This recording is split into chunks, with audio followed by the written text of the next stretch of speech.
जाए मदनाई। करता पाए जाए मदनाई। जय सिया राम, जय सिया राम, जय सिया राम, जय सिया राम। नहीं को अस जन्मा जग माई, प्रभुता पाए जाए मद नाई। कहा अभिमान तो होना चाहिए, लेकिन धन और दौलत का नहीं। हम ये नहीं कहते अभिमान हो, लेकिन अभिमान किसका हो कि हम भगवान के भक्त हैं। हमें अभिमान होना चाहिए कि हम हिंदू हैं, सनातनी हैं। हमारा देश भारत है, जिस भारत को माँ कहा गया है। हम उस भगवान के भक्त हैं, हमें अभिमान होना चाहिए। लेकिन यदि हम धन और दौलत का अभिमान करें तो प्रभु कहते मैं सबसे पहले यदि किसी का भक्षण करता हूँ तो वो केवल सबसे पहले भक्तों को जो अभिमान आता है, सबसे पहले उस अभिमान का भक्षण कर लेता हूँ। दक्ष को अभिमान हो गया था और यज्ञ में राजा दक्ष ने सबको बुलाया, लेकिन भोलेनाथ को नहीं बुलाया। मैया ने देखा कि सारे देवता अपने अपने वाहन से चले जा रहे हैं, विमानों पर बैठी हुई, तो मैया ने पूछ लिया कि आप कहाँ जा रहे हो? तो कहा आपको पता नहीं मैया, आपके पिता ने यज्ञ किया है। आज मैया भोलेनाथ से कहने लगी स्वामी मैं भी अपने पिता के यज्ञ में जाऊंगी। भोलेनाथ कहने लगे जहाँ कोई बुलाए नहीं तो बिन बुलाए वहां जाना नहीं चाहिए। सती मैया सोचने लगी अरे वो तो मेरे पिता है, और पिता और बेटी में क्या बताइए क्या बता है? शायद काम काज में भूल गए होंगे, इस वजह से बुलाया नहीं। तो कोई बात नहीं, घर तो मेरा ही है, मैं चली जाऊंगी। भोले बाबा ने कहा रहे मन धागा प्रेमिका मत छोड़ो चटकाए। रही मन धागा प्रेमिका मत तोड़ो चटकाए। और टूटे से फिर ना जुड़े, जुड़े गांठ लग जाए। एक ही बार यदि हमें पता, आप यदि अपने पिता के पास गई तो वहाँ आपका अभिमान, आपका अपमान होगा। और जब अपमान होगा जो मन रूपी प्रेम का संबंध माता पिता से है और टूट जाएगा। फिर जाकर के जुड़ेगा तो अगर टूटे हुए धागा को हम जोड़ेंगे तो गांठ पड़ जाएगी। इसलिए जहाँ जब तक कोई बुलाए ना, चाहे मेरा पिता ही क्यों ना हो, जब तक मायके से कोई लेने ना आए तब तक बेटी को जाना नहीं चाहिए। भोले बाबा ने बहुत समझाया, लेकिन सती मैया एक ना मानी। जब एक ना मानी तो भगवान कहने लगे होइए जोई जो राम रची राधा। होइए जोई जो राम रची राधा। होइए जोई जो राम रची राधा। सोई जो राम रची राधा। होइए जोई जो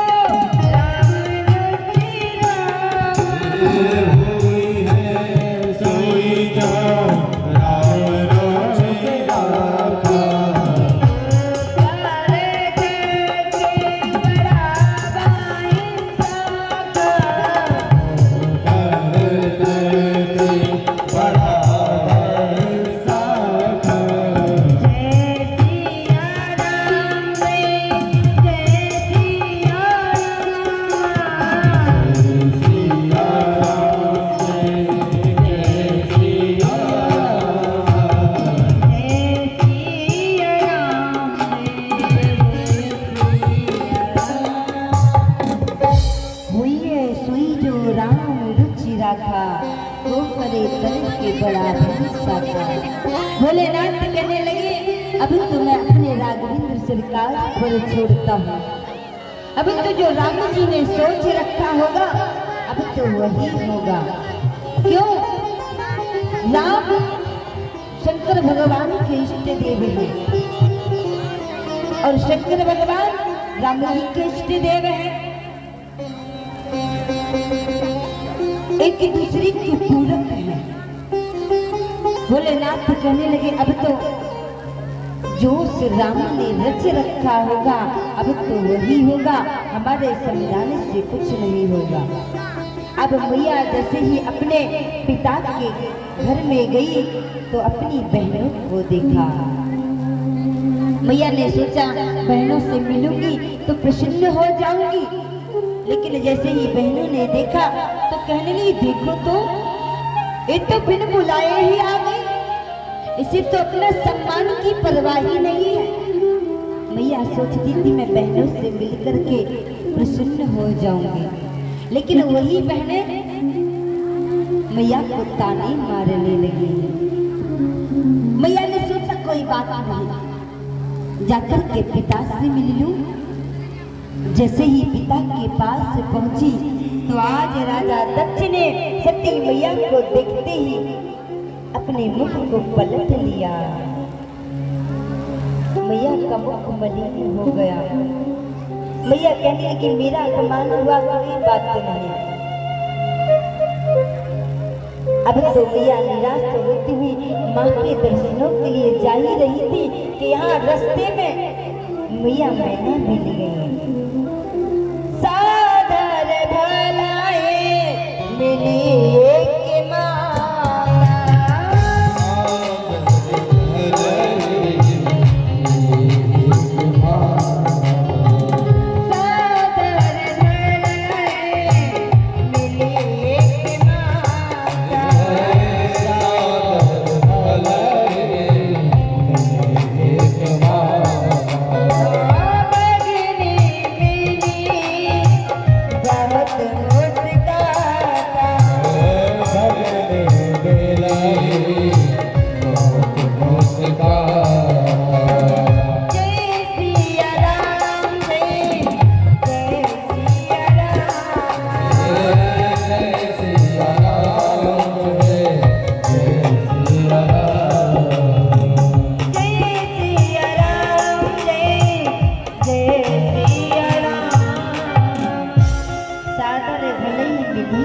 माला, मैया ने देखा तो आज सती मैया की मैना माँ ने हृदय से लगा लिया।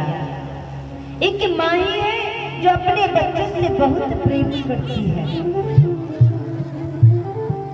किसी ने कहा लबों पे जब तक बंधुआ नहीं होती, एक माँ ही तो है जो अपने बच्चों से कभी खपा नहीं होती। एक माँ ही है बेटा यदि गलती कर दे तो माँ कभी बेटे से नाराज नहीं होती। बेटा तो सदैव माँ को दुख पहुंचाए, लेकिन माँ अपने बच्चों का हमेशा ही सुख चाहती है। मैया ने सती मैया को हृदय से लगा लिया। कहा मैया अरे माँ ये क्या हो गया, मैं क्या सोच करके आई और ये क्या हो गया। माँ से मिलकर के मैना मैया ने समझाया और आज सती मैया वहां गई जहां यज्ञ हो रहा था। देखा कि सारे देवताओं के आसन डले हुए हैं, लेकिन शंकर भगवान का आसन नहीं है, खाली पड़ा हुआ है। सबकी आहुति दी गई यज्ञ में, लेकिन भोलेनाथ की आहुति नहीं दी गई। अब तो मैया से भोलेनाथ का अपमान ना सहन हुआ। मैया कहती मेरा अपमान हो मैं सहन कर लूंगी, लेकिन यदि मेरे पति का अपमान हुआ तो मैं सहन नहीं कर पाऊंगी। आज मैया ने नेत्रों को लाल करके कहा राजा दक्ष से, हे दक्ष मैं दक्ष कुमारी कहती थी, लोग मुझे दक्ष कुमारी के नाम से जाना करते थे, लेकिन मैं इस शरीर को त्याग दूंगी। मैं इस देही को नहीं रखूंगी, क्योंकि मैंने एक अधर्मी पिता के शरीर से उत्पन्न हुआ ये शरीर, मैं इस शरीर को मिटा दूंगी। और आज मैया ने नेत्रों को लाल करके आज वही हवन कुंड में जाकर के अपनी देही को भस्म कर दिया। प्रज्वाला समाधि जगन्नना, उसी यज्ञ में स्वयं को भस्म कर लिया। अब तो सारे यज्ञ में हाहाकार होने लगी। जब नंदी को पता चला तो भोलेनाथ को कहा, आज भोलेनाथ ने अपनी जटा को पटक करके एक रुद्र को प्रकट कर लिया। बोले रुद्र भगवान की। और जाकर के रुद्र ने सारे यज्ञ को तहस नहस कर दिया। इस तरह से सुंदर कथा को श्रवण कराया और कहते हैं आगे चल कर के यही सती मैया पार्वती के रूप में जन्म हुआ और भोलेनाथ के साथ इनकी शादी हुई। एक बार पार्वती मैया बैठी हुई थी, लोगों ने कहा कि भोलेनाथ और पार्वती का प्रेम सबसे अधिक है, क्योंकि संसार में सबके व्रत को कहा गया है, लेकिन सबसे अहम जो व्रत है वो मैया पार्वती का है। तो कहा, तो नारद बाबा ने कहा मैंने समझ लिया, लोग बड़ी प्रसन्नता करते हैं। और आज जाकर के मैया पार्वती के पास गए और कहने लगे, बाबा मैया मैंने तो सुना है, अरे जब मैं संसार में गया तो मुझे कहीं प्रेम देखने को ही नहीं मिला। पार्वती मैया कहने लगी, बाबा ऐसे आप क्यों बोल रहे हो? मेरे भोलेनाथ तो मुझे बहुत प्रेम करते हैं। नारद बाबा कहने लगे, बहुत प्रेम करते? बोले हाँ। ये नारद बाबा मैया पार्वती के गुरु हैं। लेकिन नारद बाबा मैया क्यों कहते हैं? क्योंकि पार्वती मैया जगत जननी है, इसीलिए नारद बाबा पार्वती मैया को मैया कहते हैं, माँ कहते हैं। पार्वती मैया से कहा, भोलेनाथ तुम्हें बहुत प्रेम करते हैं? बोले हाँ। बोलते मैया एक बात बताओ, जो भोलेनाथ अपने गले में मुंडों की माला धारण किए हैं, ये किसकी है? मैया ने कहा, बाबा ये तो पता ही नहीं है मुझे, भोलेनाथ ने मुझे बताया ही नहीं। भोलेनाथ से कहा, नारद बाबा ने, भोलेनाथ ने बताया ही नहीं। अब बताओ, आप तो कह रही हो भोलेनाथ तो आपसे प्रेम करते हैं, कोई बात ही नहीं छुपाते। आप तो कह रहे थे यदि भोलेनाथ सपने में अगर राम जी के दर्शन करे ना तो वो भी मुझे बता देते हैं। कहने लगी, मैया मैं तो चला। और ऐसे गए नारद बाबा भोलेनाथ के किनारे से और कहा, बाबा तुम्हें मैया बुला रही है।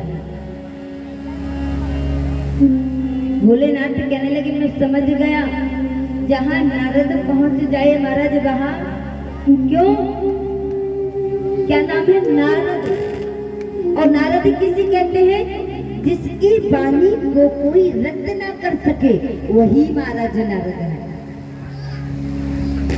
जैसे ही भोलेनाथ गए तो मैया अपने नेत्रों को बड़ी लाल लाल किए बैठी हुई थी। भोलेनाथ ने कहा, देवी क्या हो गया? मैया कहने लगी, मुझसे बात ही मत करो। भोलेनाथ ने कहा, क्या हो गया देवी? कहा, आप तो मुझसे कहते थे मैं बहुत प्रेम करता हूँ, लेकिन बाबा भोलेनाथ से कहने लगे, मैं तो प्रेम करता ही हूँ, अब इसमें झूठ क्या बोल दिया? कहा, यदि आप मुझसे प्रेम करते हो तो ये बताओ आपके गले में ये मुंडों की माला किसकी है? भोलेनाथ मुस्कुरा दिए और भोलेनाथ से कहने लगे, जानती हो देवी ये मुंडों की माला किसकी है? किसकी है? बोली, ये मुंडों की माला आपकी है। मैया कहनी, हो हमारी है। अब ये बताओ, मैं तो मरी ही नहीं हूँ तो मेरे मुंडों की माला कहाँ से आ गई? भोलेनाथ से कहने लगे, सुनो देवी, जब जब आप मरती हो ना, इस धरा से इस शरीर को त्यागती हो, तब तब मैं आपके मुंड को लेकर के अपनी माला में पिरो लेता हूँ। मैया कहने लगी मैं बार बार मर जाती हूँ और आप एक भी बार नहीं मरते। भोलेनाथ आप मुझे बता दीजिए आपने कौन सी जड़ी बूटी ले रखी है, मुझे भी पिला दीजिए ताकि मैं भी न मरूं। भोलेनाथ कहने लगे मैंने अमर कथा को सुना है। अगर हमारी माताओं से कोई बात के लिए कहे ना तो कहते हैं मेरी जब तक माताओं अपनी सखी सहेलियों से उस बात को ना बताते तब तक महाराज उनके पेट में रोटी पचती ही नहीं है। एक बार दोनों पति पत्नी का जोड़ा था। अब उसने कहा देवी आज मैं किसी के सर को काट करके लाया हूँ, लेकिन तुम्हें मेरी सौगंध है किसी को बताना नहीं। बनारस पत्नी कहने लगी अरे आप एक कैसी बातें कर रहे हो, आप तो मेरे पति परमेश्वर हो, मैं आपकी सौगंध खाती हूँ, मैं किसी को नहीं बताऊंगी। और जाकर के कहा कि इस सर को लेकर के गोदरेज में रख दीजिए। अब बेचारी पत्नी रात भर तो नींद नहीं आई, सोचने लगी कब सुबह हो और कब अपनी सहेलियों से मिले। आज तो पत्नी 4 बजे ही महाराज जल भरने के लिए कुआं पर पहुंच गई। और जब दूसरी आज सखी को देखा तो कहने लगी अरे बहन सुनती हो? बोली कहा? बोले क्या बात है, आज बड़े सवेरे सवेरे आ गई।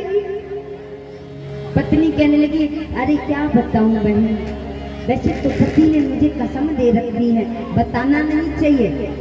अब सबकी सहेली कहने लगी अरे मैं तो आपकी सहेली हूँ और आप मुझसे ही छुपा लोगे।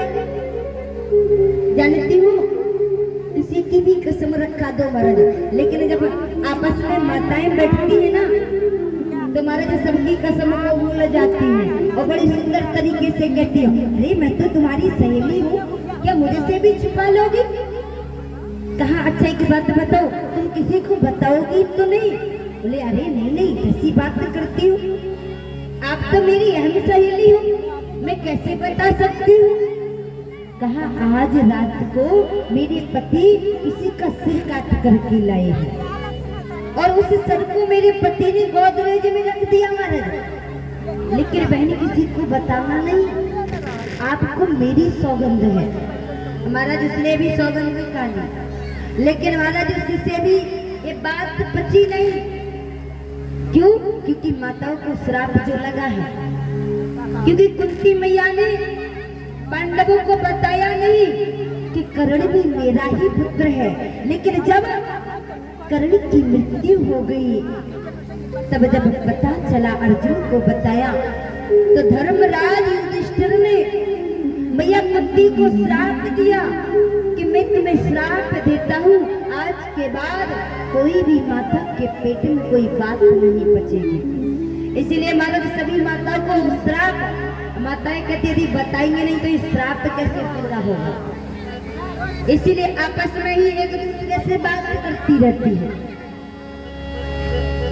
यहाँ मैया को अपने शरीर को त्यागा और आगे चल कर के कहते हैं भोलेनाथ का विवाह पार्वती मैया के साथ हुआ और आगे चल के बड़ी सुंदर कथा को श्रवण कराया। बिन हरि कृपा मिल ही नहीं संता, कहते हैं जब तक कृपा नहीं होती तब तक हमें संतों का दर्शन नहीं होता।